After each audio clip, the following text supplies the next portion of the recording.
ஆனால் அங்கே ரியாக்ஷன் தான் மோசமாக இருந்தது.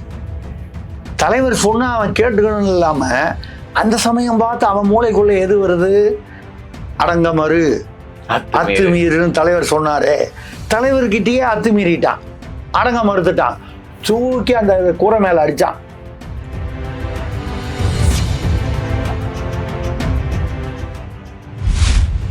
இல்லை தமிழ்நாட்டு மண்ணுன்னா திமுகவுக்குன்னா நம்ம என்ன அடமானமாக எழுதி கொடுத்துருக்கோம், ஒழித்து விடுவோம், ஆட்சியை விட்டு விரட்டி விடுவோம்னு சொல்லலை, திமுகவை ஒழித்து விடுவோம் என்று பேசினார்.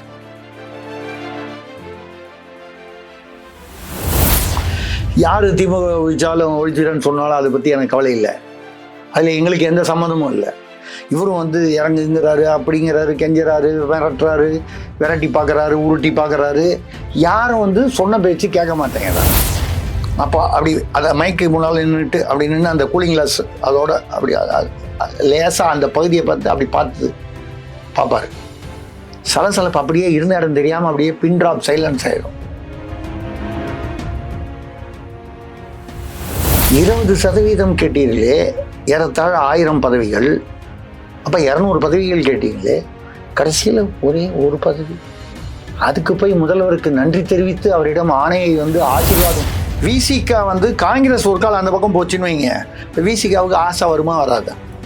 நிச்சயமா வரும் சார். முதல்ல குரல் கொடுத்தா இங்கே அதிகாரத்தில் பங்குன்னு நம்ம கேட்டால் நம்மளை அடக்கி அனுப்பிச்சு விட்டாங்க. ஆமாம், அடங்க மறுன்னு சொன்னால அடங்கி இருன்னு சொல்லிவிட்டாங்க. போன தடவை வந்து கம்யூனிஸ்டுகளுக்கு வந்து என்ன பண்ணாங்க, 15 கோடி 10 கோடி நன்கொடையாகவே கொடுத்தாங்களா இல்லையா? வெளிப்படையாக அதிகாரபூர்வமாக 25 கோடி கொடுத்தாங்களா இல்லையா?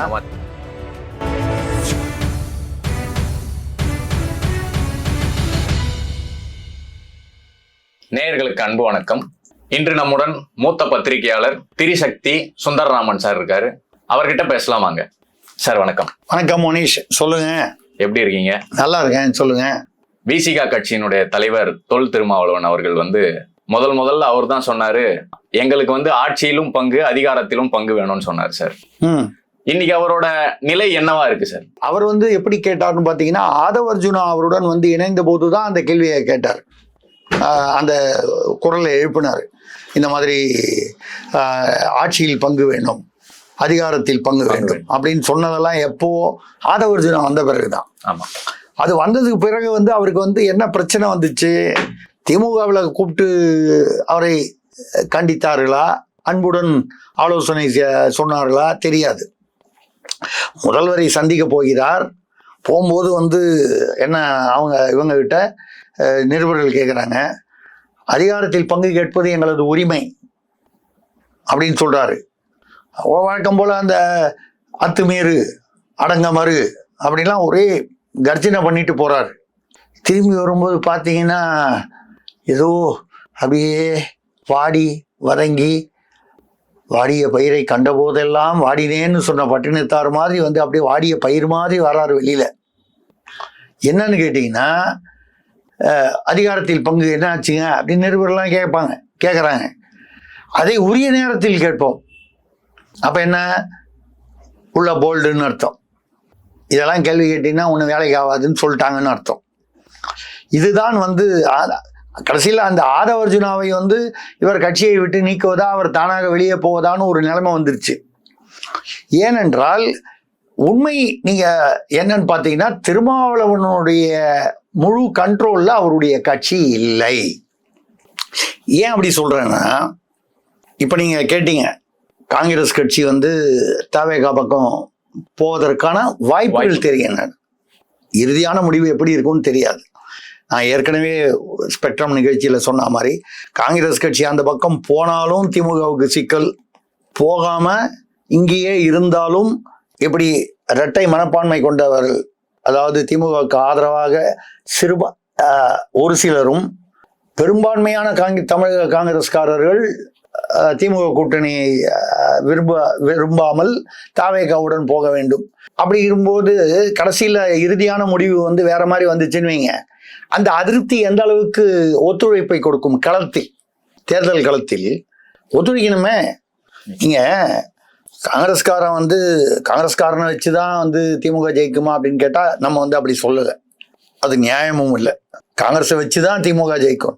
பட் காங்கிரஸ் போன்று பல கூட்டணிகளை வைத்துக் கொண்டுதான் திமுக ஜெயித்து கொண்டிருக்கிறது என்பது வரலாற்று உண்மை. அப்போ ஒரு கூட்டணியாக வந்து டிஸ்டர்ப் ஆகிட்டு வருது. ஒன்று கூட்டணியிலேருந்து வெளியில போயிடுறாங்க, இல்லை அதிருப்திகளோடு இருக்காங்கன்னா, ஏற்கனவே திமுகவில் வந்து வேற சில பிரச்சனைகள் இருக்கு.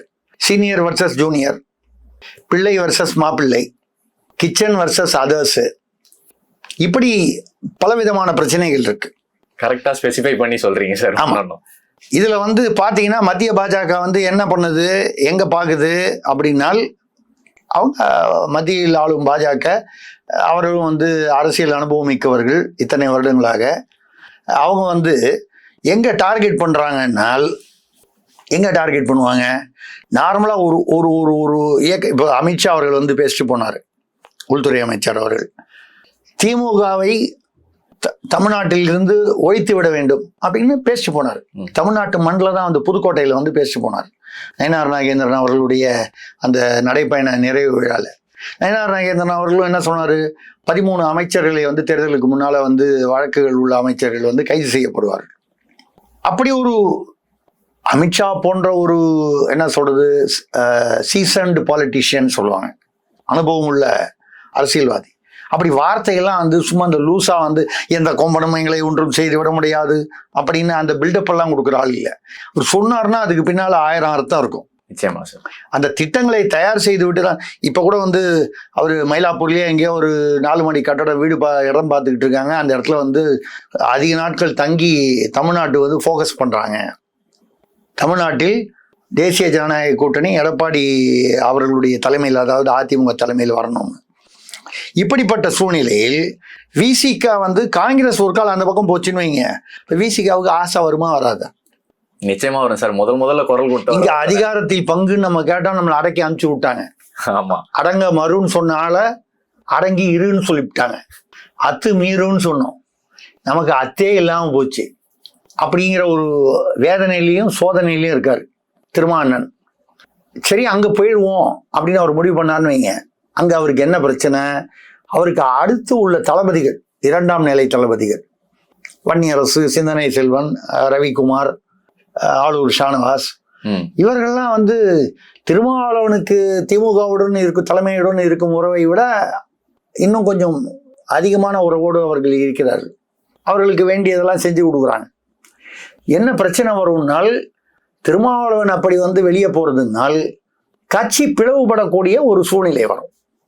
ஏற்கனவே விசிக என்பது பார்த்தீங்கன்னா அநேகமாக 90, 95 இல்லை 99% கூட பறையர்கள் இனத்தவர் அவர்களுக்கான கட்சி என்றுதான் அறியப்படுகிறது. அப்படி இருக்கக்கூடிய அதில் இப்பவே வந்து சில பேர் வந்து நாம் தமிழர் கட்சி சீமானை நோக்கி சென்று கொண்டு இருக்கிறார்கள். சில பேர் வந்து தாவேகா, அவர்கள் விஜயுடைய ரசிகர்கள் என்ற முறையில் அங்கே செல்கிறார்கள். இதை தவிர திமுக ஆதரவு அந்த அந்த இனத்தை, பட்டியல் இனத்தை சேர்ந்தவர்கள், பட்டியல் சமூகத்தை சார்ந்தவர்கள் திமுகலையும் இருக்காங்க, அதிமுகலையும் இருக்காங்க, பாஜகலையும் இருக்காங்க. பேரோட பார்வை வந்து நம்ம பூவையாரை நோக்கி கூட அதான் சொல்றேன் நம்ம பாக்குறோம். வெவ்வேறு இப்ப அவங்களே பாத்தீங்கன்னா போய் அவர் புரட்சி பாரதம் அவளை நோக்கி போவாங்க. அப்படி வந்து போகக்கூடிய வகையில போகும்போது விசிகாவின் வாக்கு வங்கி சரிந்து கொண்டே வருகிறது. அவளுடைய வாக்கு வங்கி வந்து இதுக்கு முன்னால வந்து பாத்தீங்கன்னா 6% இருந்திருக்கு. இந்த 6% என்பது இன்றைக்கு உள்ள சூழ்நிலையில் 2026 தேர்தலில் அதிகமாகுமா என்றால் அதிகமாவதற்கான வாய்ப்புகள் எதுவும் நமக்கு தெரியவில்லை. ஆகாதுன்னு நம்ம சொல்லலை, ஆக வேண்டாம்னு சொல்லலை, ஆகக்கூடாதுன்னு சொல்லலை. நம்ம சொல்றது வந்து சூழ்நிலைகள் வந்து அங்கங்க இந்த ஏதோ சுரண்டி எடுக்கிற மாதிரி கொஞ்சம் கொஞ்சம் இங்க எங்க பிரிஞ்சு போனா அப்போ இவருக்கான அந்த வாக்கு வங்கி குறைய நிறைய வாய்ப்புகள் உள்ளன. இப்ப இவர் அங்க சரி, அங்க தாவேகா போறாரு, கட்சி பிளவுபட்டு விடும். கட்சி பிளவுபட்டால் அதுக்கப்புறம் இப்ப உள்ள மரியாதை, அப்பொழுது ஒரே தலைவர் என்கிற மரியாதை அது என்ன ஆகும் என்று சொல்ல முடியாது. சரி, இங்கேயே இருந்துடலாம். திமுக எப்பவுமே வந்து மைனாரிட்டி அரசாக 2006 இருக்கும்போது கூட யாருக்கும் கூட்டணியில வந்து ஆட்சியில் பங்கு கொடுக்கவில்லை.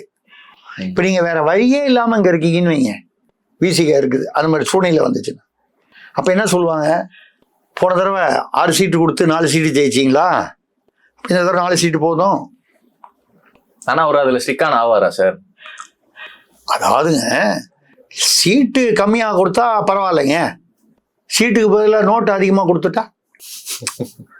இல்லைங்க, நான் தேர்தல் செலவுக்காக சொல்கிறேன், நீங்கள் ஒன்றும் தப்பாக நினைக்காதீங்க. நான் சொல்கிறது வந்து வேற ஒன்றும் தப்பான அர்த்தத்தில் எடுத்துக்கூடாது. ஏன்னா சீட்டு மட்டும் கொடுத்தா மட்டும் எப்படிங்க, தேர்தலுக்கு செலவு பண்ணணும்ல. ஒரு ஒரு ஒரு தொகுதினா அவ்வளவு கோடின்னு சொல்லி செலவு பண்ணணும்ல. ஜெயிக்கணும்னா செலவு பண்ணி தானே ஆகணும், தேர்தல் அரசியல். அந்த மாதிரி வரும்போது இந்த செலவுக்கு யார் பணம் கொடுப்பாங்க? திமுக தானே கொடுக்குது. ஐயா இவ்வளோதான் சீட்டு கொடுக்க முடியும், சீட்டில் அதிகமாக கேட்காத, நோட்டில் வேணால் கொஞ்சம் அதிகமாக வாங்கிக்க. அதான் செலவுக்காக யாருடைய செலவுக்காக? வேட்பாளர் செலவுக்காக வச்சுக்கலாம், கட்சியோட செலவுக்காக வச்சுக்கலாம், கட்சி தலைமையுடைய செலவுக்காக வச்சுக்கலாம், எல்லாமே செலவுக்காக. அப்போ திமுக வந்து கூட்டணியை காப்பாத்துறதுக்காக செலவுக்கு நல்லாவே பண்ணுவாங்கன்னு சொல்றீங்களா சார்? ஏன் போன தடவை வந்து கம்யூனிஸ்டுகளுக்கு வந்து என்ன பண்ணாங்க, 15 கோடி 10 கோடி நன்கொடையாவே கொடுத்தாங்களா இல்லையா? வெளிப்படையாக அதிகாரபூர்வமாக 25 கோடி கொடுத்தாங்களா இல்லையா? ஆமா சார், அவங்களே வெளியே வந்து சொன்னாங்க, ஐயோ நாங்க சொல்லலன்னாங்க. அதுக்கப்புறம் இல்லைங்க, அதிகாரபூர்வமான தகவல், நம்ம ஒன்றும் யூகத்துல சொல்றது இல்லை. ஆமா ஆமா, நிச்சயமா. நான் என்ன கேட்குறேன்னா, அதிகாரபூர்வமாகவே 25 கொடுத்தாங்கன்னா வேறு விதமாக எவ்வளவு கொடுத்தாங்களா இல்லையா நமக்கு தெரியாது. நம்மகிட்ட சொல்லிட்டா கொடுக்க போகிறாங்க இல்லை. அப்போது திமுக என்ன செய்யும்? அதிகமான இடங்களில் தான் நிற்க வேண்டும், திமுக நிற்க வேண்டும். அப்போ கூட்டணி கட்சிகளில் எவ்வளவு தூரம் குறைச்சி கொடுக்க முடியுமோ அவ்வளவு தூரம் குறைச்சி. ஏற்கனவே ஒரு தடவை முதல்வர் ஸ்டாலின், உதயநிதி துணை முதல்வர் அவர்கள் வந்து என்ன சொன்னாங்க, 200 சீட்லையாவது நாங்கள் நிற்போம் அப்படின்னு முன்னால், கொஞ்சம் ஒரு 4-5 மாதத்துக்கு முன்னால் சொன்னாங்க. அப்பவே அவங்க கிட்டத்தட்ட காங்கிரஸை கழட்டி விடுவது, இல்லை காங்கிரஸ் போய்விடும் என்கிற ஒரு சூழ்நிலைக்கு வந்து விட்டார்கள் போல இருக்கு. 234 200 இவங்க நின்னாங்கன்னா 34 யாருக்குன்னு பிரித்து கொடுப்பாங்க? விசிகா கொடுக்கணும், காங்கிரஸ் கொடுக்கணும், ஜவஹர்லா கொடுக்கணும், கம்யூனிஸ்ட் கொடுக்கணும், வைகோ கொடுக்கணும், மல்லை சத்யாவை கொடுக்கணும், வாழ்வுரிமை வேல்முருகனுக்கு கொடுக்கணும், இன்னொரு அந்த எஸ்டிபிஐ அவங்க இந்த தடவை அவங்களோட இணைவாங்க போல இருக்கு. முஸ்லீம் கட்சிகளே 2-3 கட்சிகள் இவங்க கூட இருக்காங்கல்ல, அவங்களுக்கெல்லாம் கொடுக்கணும். இப்போ எல்லாருக்கும் கொடுத்தா அவங்க வந்து 200ல் நிற்கணும்னா 234 சீட்டை வந்து நம்ம வந்து 300 சீட் ஆகிட முடியுமா? முடியாதே. அப்போ நீங்க சீட்டை குறைக்கணும் அப்படின்னு சொன்னா அதுக்கு ஒரு வழி இருக்கு. எல்லாமே இந்த தராசு தட்டு மாதிரி தான். சீட்டை குறைச்சா நோட்டை அதிகப்படுத்திட்டு போக வேண்டியதான். அப்படிப்பட்ட ஒரு சூழ்நிலையில் விசிக தலைமையான தொல் திருமாவளவன் அவர்கள் சிக்கி கொண்டிருக்கிறார். அதனால தான் பார்த்தீங்கன்னா ஒரு வாரம் நாள் ஏதோ பேசும்போது, அதாவது அமித்ஷா அவர்கள் வந்து, நான் சொன்னேன் பார்த்தீங்களா, திமுகவை வந்து ஒழித்து விடுவோம், ஆட்சியை விட்டு விரட்டி விடுவோம்னு சொல்லலை, திமுகவை ஒழித்து விடுவோம் என்று பேசினார். ஏதோ ஒரு மனதில் ஒரு கருத்தை வைத்து கொண்டு பேசுகிறார். அவருடைய திட்டம் என்ன, அது பலிக்குமா இல்லையா அதெல்லாம் நமக்கு தெரியாது. ஆனால் இப்படிதான் வந்து ஒரிசால வந்து 35-30 வருஷமா ஆட்சியில் இருந்த நவீன் பட்நாயக் ஆட்சியை கவிழ்த்து ஆட்சிக்கு வந்தார்கள். ஹரியானாவில் வந்தார்கள், மகாராஷ்டிராவில் வந்தார்கள். ரீசெண்ட் டைம்ஸ்ல நடந்த எலெக்ஷன் எல்லாத்துலயுமே ஸ்டேட் அவங்க பிடிச்சி. பீகாரில் பார்த்தீங்கன்னா மிகப்பெரிய வெற்றி அடைந்தார்கள். அவர்கள் எதிர்பார்த்ததை விடவே அதிக பெரிய வெற்றி பெற்றார். அப்படி சொல்லும் பொழுது நீங்க வந்து இங்க வந்து நடக்குமா நடக்காதா அது மக்கள் தீர்ப்பு. அந்த வகையில் வந்து ஆனா டிஎம்கே கவர்மெண்ட் இன்னைக்கு அதானே சார் சொல்றாங்க, இது தமிழ்நாட்டு மண், நீங்க உங்க கணக்கெல்லாம் இங்க பலிக்காது அப்படின்றாங்களே சார். ஏங்க 13 வருஷம் எம்ஜிஆர் அவர்கள் அதிமுக ஆட்சி நடைபெற்றது. தொடர்ந்து சட்டமன்றத்துக்குள்ளேயே வந்து தலைவர் கருணாநிதி அவர்கள் போக முடியாத சூழ்நிலை, அவர் போக மாட்டேன்றார், போகல. அப்ப இது என்ன ஆந்திரா மண்ணா, தமிழ்நாட்டு மண் இல்லையா? அது நீங்க அதுக்கு பேர் என்ன வேணாலும் சொல்லுங்க, அது என்ன மண்ணுன்னு வேணாலும் சொல்லுங்க, அதே மண்ணு தானே இப்பவும் இருக்கு. அந்த 13 வருஷம் அதுக்கப்புறம் மாறி மாறி அதிமுக ஆட்சி, ஜெயலலிதா அம்மையார் அவர்கள் வந்து 2011-16 தொடர்ந்து ஆட்சியில் இருந்தாங்களா? அதுக்கு முன்னால் ஒரு தடவை இருந்தாங்களா 90களில்? அப்போ இதே தமிழ்நாட்டு மண்ணு தானுங்க. இல்லை தமிழ்நாட்டு மண்ணுன்னா திமுகவுக்குன்னா நம்ம என்ன அடமானமாக எழுதி கொடுத்துருக்கோம்? தமிழர்கள் வந்து திராவிடத்திடம் தங்களை அடகு வைத்து விட்டார்களா? இல்லையே. தமிழர்களுக்கு வந்து வர வர தன்மானம் குறைந்து கொண்டு வருகிறது என்று வேணால் ஆதங்கப்படலாம் சிலர் நம்மை போல. அதுக்காக தன்மானமே இல்லாமல் போயிடும் நினைக்கிறீங்களா? எப்பாவது அப்பப்போ வந்து துன்பம் வரும் வேலையில் சிரிங்கன்னு சொல்லுவாங்க. துன்பம் வரும் வேலையில் சிரிக்கிறாங்களோ இல்லையோ, ஓட்டை கரெக்டாக போட்டால் போதும். மறுபடியும் துன்பம் வராமல் இருக்கணும்னா என்ன செய்யணும்? சரியாக ஓட்டு போடணும். அந்த வகையில் இல்லை. எதுக்காக சொல்லணும்னா, அமித்ஷா அவர்கள் வந்து திமுகவை ஒழித்து விடுவோம்னு பேசின போது அதற்கு 2 நாட்கள் 3 நாட்கள் பிறகு அவர் திருமாவளவனிடம் யாரோ நிருபர் கேட்கிறார். ஏதோ ஒரு கூட்டம் போது கேட்குறாங்க, திமுகவை ஒழித்து விடுவேன் என்று அமித்ஷா சொல்கிறார்.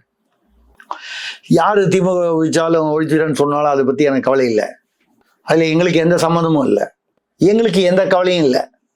என்ன அர்த்தமே எனக்கு புரியல. யாருக்கு கிரீன் சிக்னல் கொடுக்க இப்படி பேசுறாரு சார்? இப்படி சொன்னா ஐ எம் ரெடி அப்படின்னு யாருக்கிட்டயோ சொல்ற மாதிரி இல்ல இருக்கு. நிச்சயமாக நீ இதுல திமுக என்பது வந்து ஆலமரம். நம்ம விசிகாவிடம் எதிர்பார்ப்பது என்ன? திமுக கூட்டணியில் தொடர்பு என்ன இருக்கு அப்படின்னு சொன்னா என்ன சொல்லணும்? நான் அரசியல் ரீதியா பேசுறோம், அது இயற்கையாவா செயற்கையாவான்னு விட்டுருங்க. என்ன சொல்லணும்? திமுக என்பது ஒரு ஆலமரம். 1949 இத்தனை 75 வருடங்களை கடந்து இருக்கக்கூடிய ஒரு மிகப்பெரிய இயக்கம், மக்கள் மனதில் வேரூன்றிய இயக்கம். அந்த இயக்கத்தை எல்லாம் அப்படியெல்லாம் வந்து அழித்து விட முடியாது. இதுதானே இயல்பா சொல்ல வேண்டியது. அப்படி சொன்னாலும் நம்ம கேள்வி கேட்போம். நீங்க முதல்ல மங்களூர்ல நிற்கும் போது எந்த கூட்டணியில போய் நின்னீங்க? பாஜக திமுக கூட்டணியில் நின்று 4 பிஜேபி அவங்க நின்னாங்க. அந்த எம்எல்ஏக்களுக்காக, ஜெயிச்ச 4 எம்எல்ஏக்களுக்காக போய் பரப்புரை பண்ணீங்க, எச் ராஜா உட்பட. அதுக்கப்புறம் பின்னால அதிமுக கூட்டணியில் இருந்திருக்கீங்க.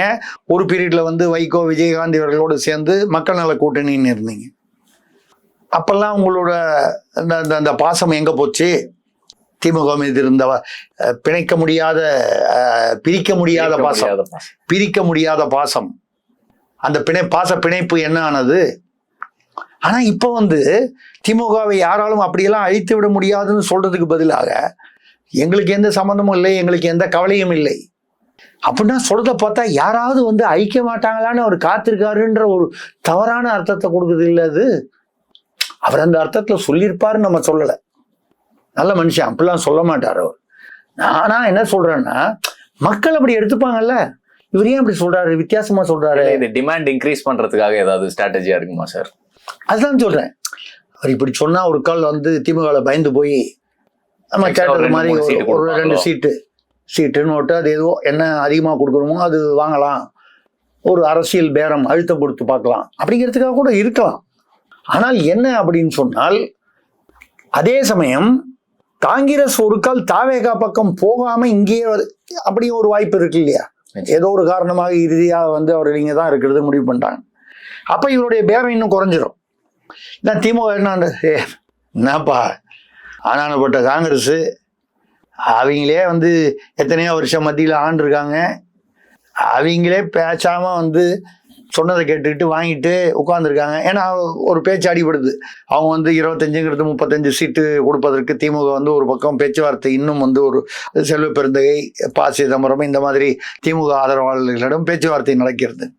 அல்டிமேட்டா வந்து டெல்லியிலிருந்து காங்கிரஸ் மேலிடம் என்ன நினைக்கிறது, என்ன முடிவு செய்கிறது என்று தெரியாது.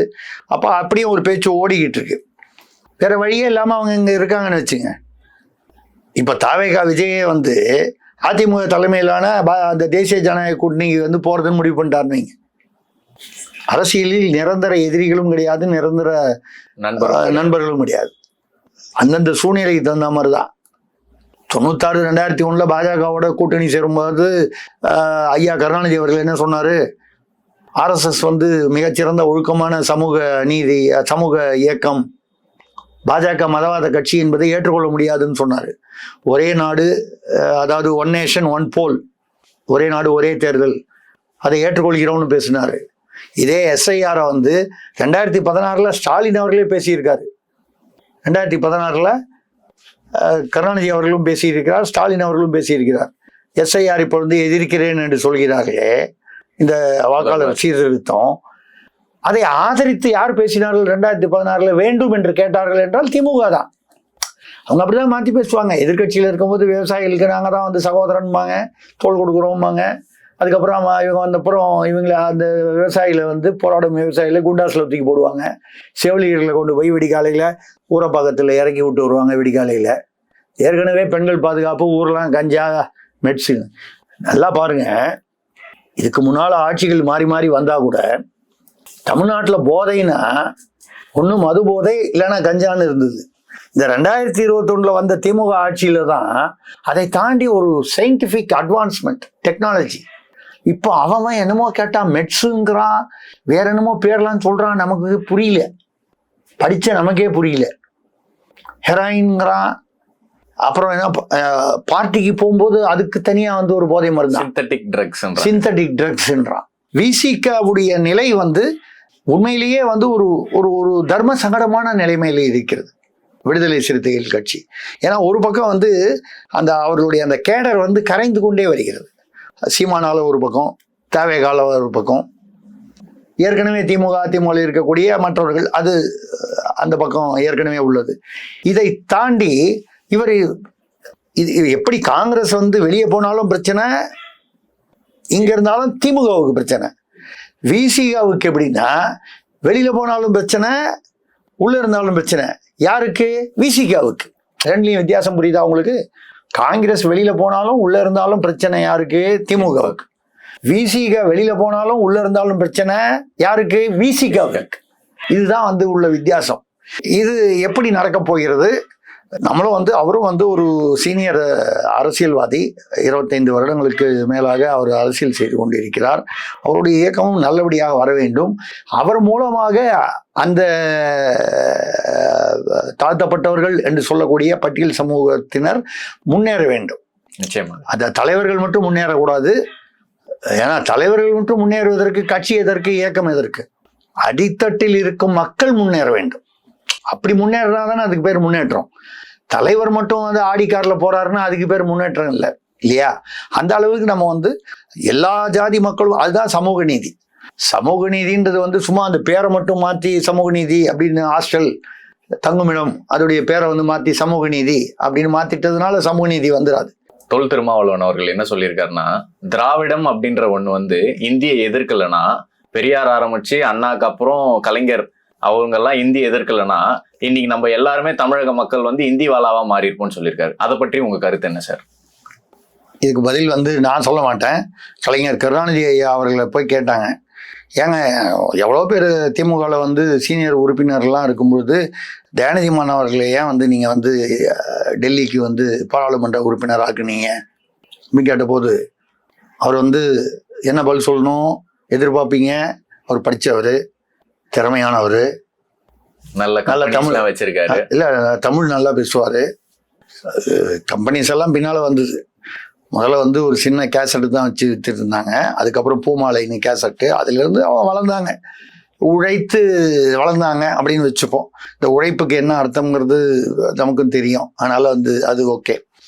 ஆனா அவர் அதெல்லாம் சொல்லலை. அவர் கலைஞர் ஐயா வந்து என்ன சொன்னார்னா, என் பேரனுக்கு, அதாவது தயாநிதி மாறன் அவர்களுக்கு, அவர் ஹிந்தி ரொம்ப நல்லா பேசுவார்.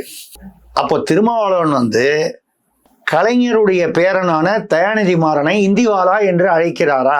இந்த கேள்விக்கு அவர் பதில் சொல்வாரா? அவருக்கு அந்த பதில் சொல்லிவிட்டால் திருமாவளவனுக்கான பதிலை நான் சொல்கிறேன். சரிங்களா? நியாயமா இருக்கா சார்? சமீபத்துல அவங்க தொண்டர் ஒருத்தர் துக்க நிகழ்ச்சியில கேக்க தூக்கி அடிச்சார் சார். அங்க என்ன சார் நடந்துச்சு? அதாவது அவர் சொன்னதை வந்து தொண்டர்கள் வந்து தப்பா புரிஞ்சுக்கிட்டு இருக்காங்க. அடங்க மறு, அத்துமீறு அப்படின்னு அவர் சொல்லி கொடுத்தது வெளியில போய் அவங்களுக்கு பாவம் தெரியல, அவர்கிட்டயே வந்து அடங்க மறுத்துட்டாங்க, அத்துமீறிட்டாங்க. அது வந்து விசிக தொண்டர் ஒருவருடைய தாயாரோ யாரோ இறந்துட்டாங்க, ஒரு துக்க நிகழ்வு. அங்க அவர் துக்கம் இரங்கலுக்காக போயிருக்கிறார். அங்க போகும்போது மேடையில எல்லாரும் வந்து ஏறிட்டு இவரை பேச விடாம ஒரே மேடையில கச்சமச்சான்னு ஒரே கலாட்டா. இவரும் வந்து இறங்குங்கிறாரு, அப்படிங்கிறாரு, கெஞ்சுறாரு, விரட்டுறாரு, விரட்டி பார்க்கறாரு, உருட்டி பார்க்கறாரு. யாரும் வந்து சொன்ன பேச்சு கேட்க மாட்டேங்கிறா. இப்போ உங்களுக்கு புரியுதா? கட்சி வந்து அவருடைய கட்டுப்பாட்டுக்குள்ள இல்லைன்னு முதல்ல சொன்ன போது இப்போ அர்த்தம் என்னன்னு புரியுதா உங்களுக்கு? அதோடைய அடையாளம் தான் அது. கீழே இறங்கு அப்படின்னு சொன்னோம். எம்ஜிஆர் அவர்கள் வந்து ஒரு பெரிய கூட்டம், லட்சக்கணக்கான கூட்டம் இருக்கும்போது எங்கே ஒரு தூரத்தில் ஒரு இடத்துல ஒரு பகுதியில் ஒரு சலசலப்பு வரும். அப்போ அப்படி அதை மைக்கு முன்னால் நின்றுட்டு அப்படி நின்று அந்த கூலிங் கிளாஸ் அதோட அப்படி லேசாக அந்த பகுதியை அப்படி பார்ப்பாரு. சலசலப்பு அப்படியே இருந்த இடம் தெரியாமல் அப்படியே பின் ட்ராப் சைலன்ஸ் ஆயிடும். இது ஜெயலலிதா அவர்கள் அந்த ஆளுமை இருந்தது. அதாவது நான் எதுக்காக சொல்றேன்னா, அந்த ஆளுமை அடங்கமறு அத்துமீறுன்னு சொல்றதை வந்து அவன் தப்பா புரிஞ்சுட்டு உள்ளுக்குள்ளேயே துக்க நிகழ்வுல வந்து அவன் எதுக்கு வர்றான்னா, இரங்கல் எல்லாருக்கும் தெரியும், யாரோ இறந்து போயிருக்காங்க, அது விசாரிக்கிறதுக்காக வராரு. ஏதோ ஒரு பேச்சு பேசுவார், அந்த தொண்டை வந்து அவர் இரங்கல் தெரிவித்து பேச போறாரு. எல்லாரும் கீழே இறங்குங்கன்னா இறங்காம அவர் பக்கத்துல நின்று செல்ஃபி எடுத்துக்கிறார். அது பாருங்க, அப்பதான் அவர் பேசினாரு, அரசியல்னா நீங்க என்னன்னு புரிஞ்சுக்கணும். இவருக்கு எவ்வளவு தூரம் புரிஞ்சிச்சுன்னே நமக்கு தெரியல. அப்படி இருக்கும்போது இவருடைய தொண்டர்களுக்கு இன்னும் புரிஞ்சுதா நமக்கு வந்து எப்படி சொல்றது. என்னன்னால் அவன் இரங்கல் நிகழ்ச்சிக்கு போகும்போது எப்படி நடந்துக்கணுங்கிறது, ஒரு துக்க சம்பவத்துக்கு போனா கொஞ்சம் அமைதியா இருக்கணும், ஒரு கட்டுப்பாடா இருக்கணும், அவர் வந்து என்ன பேசுறாரோ அதை கேட்கணும், அந்த குடும்பத்துக்கு ஆறுதல் தெரிவிக்கிற அளவுக்கு அதை வந்து அனுமதிக்கணும். அப்படி இல்லாம எல்லாரும் என்ன கூட வந்து தலைவரோட செல்ஃபி எடுத்துக்கணும், போனோம் வரணும், அவர் மேல இடிச்சுக்கிட்டு போயிட்டு வந்துட்டு அவர் சொன்னதெல்லாம் கேட்கல. இதுல வந்து யாரோ ஒரு தொண்டர் வந்து அவருடைய பிறந்தநாள் கொண்டாடுறதுக்கு கேக்கோட வந்து கேட்க வெட்டணும்னு வந்து அவருக்கு முன்னால் கொண்டு வந்தான். அவர் வந்து என்னப்பா நியாயமா தான் கேட்டார், இரங்கல் நிகழ்ச்சியில வந்து கேக்கு வெட்டுறதா, நாளைக்கு அது பெரிய சர்ச்சை ஆயிட்டு இருக்கு. இல்லைங்க, அது மட்டும் இல்ல, அந்த குடும்ப உறுப்பினர்கள் வந்து எவ்வளவு வேதனைப்படுவாங்க.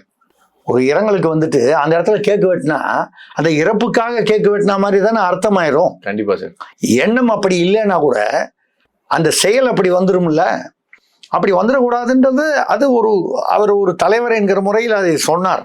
அதுல வந்து நமக்கு வந்து பாராட்டுறோம், வரவேற்கிறோம். நிச்சயமா ஒரு தலைவர் என்கிற முறையில் அவர் வந்து சொல்ல வேண்டியதே, ஏன்னா அந்த இடத்துல அவரும் கேட்க வெட்டி இருந்தாருன்னா அப்போ நம்ம வந்து என்னங்க அவரே அப்படி பண்ணிட்டாரு அப்படின்னு நினைப்போம். அவர் கரெக்டா சொன்னாரு. ஆனா அங்க ரியாக்ஷன் தான் மோசமா இருந்தது. தலைவர் சொன்னா அவன் கேட்டுக்கணும் இல்லாம அந்த சமயம் பார்த்து அவன் மூளைக்குள்ள எது வருது, அடங்கமறு அத்துமீறுன்னு தலைவர் சொன்னாரு. தலைவர்கிட்டயே அத்துமீறிட்டான், அடங்க மறுத்துட்டான், தூக்கி அந்த கூரை மேல அடிச்சான். திருமாவளவன் வந்து அப்பதான் சொன்னாரு, உங்களையெல்லாம் நான் PhD படிக்க சொன்னேன், ஆனா நீங்கெல்லாம் வந்து பால்வாடிக்கு போக தான் தயாரா இருக்கீங்க. நமக்கு வந்து இந்த PhD அது சும்மா அந்த உதாரணத்துக்காக சொன்னாரு. நம்ம அது ஒரு பால்வாடின்னு சொல்றது ஒரு கால் தாவேக்காவை சொல்லியிருக்கலாம். அந்த பக்கம் போறாங்க, அவங்க புதுசா கட்சி ஆரம்பிச்சிருக்காங்க, பால்வாடிக்கு போறேங்கிறீங்க அப்படின்னு ஒரு ஆதங்கத்தை சொல்லிட்டு போறோமோ. இப்போ PhDனா திமுகவை சொல்லியிருப்பாரா, அதிமுகவை சொல்லியிருப்பாரா சார்? இல்லை, எனக்கு தெரியல. ஏன்னா அவர் சொல்றத கேட்காம இவன் தூக்கி போட்டா, நேற்றுக்கு வந்த பால்வாடிக்கும் 25 வருஷமா இருக்குது இன்னும் பால்வாடியிலேயே இருக்குன்னா என்ன அர்த்தம்னு எனக்கு புரியல. நேற்றுக்கு வந்த விஜயை நம்ம வந்து பால்வாடி அப்படின்னு ஒரு மறைமுகமா சொல்றாருன்னு நம்ம எடுத்துக்கிட்டோம்னா, 25 வருஷத்துக்கு மேல நீங்க அரசியல் பண்ணி நீங்க எல்லாம் உங்க தொண்டர்களுக்கெல்லாம் அரசியல் கற்றுக் கொடுத்துருக்கீங்களே, 25 வருஷம் நீங்க கற்றுக் கொடுத்ததுக்கு அப்புறமும் அவன் பால்வாடியிலேயே இருக்கான்னா, ஐயா 25 வருஷத்துல நீங்க வந்து 25 கிளாஸ் பாஸ் பண்ண வேணாம், ஒரு கிளாஸ் ஒரு 10 கிளாஸாவது பாஸ் பண்ணலாம். பட்டப்படிப்பு வேணாயா, பள்ளி இறுதி படிப்பு. நான் சொல்றது அந்த PhD அந்த அவர் சொல்ற அந்த ஓமையில சொல்றேன். நீங்க பட்டப்படிப்பு அது வந்து பள்ளி இறுதிங்கிறதெல்லாம் கணக்கில் அப்படி எடுத்துக்காதீங்க. நான் சொல்றது அந்த ஓமை, அந்த உதாரணத்தை வைத்து சொல்கிறேன். நீங்க வந்து அவன் இன்னும் பால்வாடியில தான் இருக்கான். நீங்க கேட்கறது கரெக்டு தான், அவர் கேட்ட கேள்வி கரெக்டு தான். உங்களை PhD படிக்க வைக்கணும்னு நான் வந்து கொண்டு வந்திருக்கேன், நீங்க வந்து பால்வாடியிலேயே இருக்கீங்க. ஏன்னா பால்வாடியில் இருக்கிற குழந்தைக்கு தான் வந்து எந்த சமயத்துல எது செய்யணும்னு தெரியாது. கட்சி அவருடைய தொண்டர்களும் தளபதிகளும் கட்டுப்பாட்டில் இல்லை, தொண்டர்களும் கட்டுப்பாட்டில் இல்லை. அவர் எப்படி இந்த இயக்கத்தை தொடரப் போகிறார் என்பது ஒரு மிகப்பெரிய கேள்விக்குறி. அவர் தொடர வேண்டும் என்பது நமது ஆவா, நல்லபடியாக தொடர வேண்டும். அந்த மக்களுக்கு, பாதிக்கப்பட்ட மக்களுக்கு, அதாவது பின்தங்கி இருக்கும் மக்களுக்கு ஒரு சமூக நீதி பொருளாதார ரீதியாகவும் சமூக ரீதியாகவும் கிடைக்கும் அளவுக்கு அவர் வந்து போராட்டத்தில் வெற்றி பெற வேண்டும் என்பதுதான். இந்த இடத்துல ஒண்ணு சொல்லி முடிச்சிடுறேன். அதாவது இந்த சட்ட அதிகாரிகள் additional advocate general, government pleader, public prosecutor, இந்த மாதிரி பதவிகள்லாம் இருக்குது. தமிழ்நாடு முழுக்க எல்லா நீதிமன்றங்களும் கீழமை நீதிமன்றம் சேர்த்து ஒரு 1000 பதவி.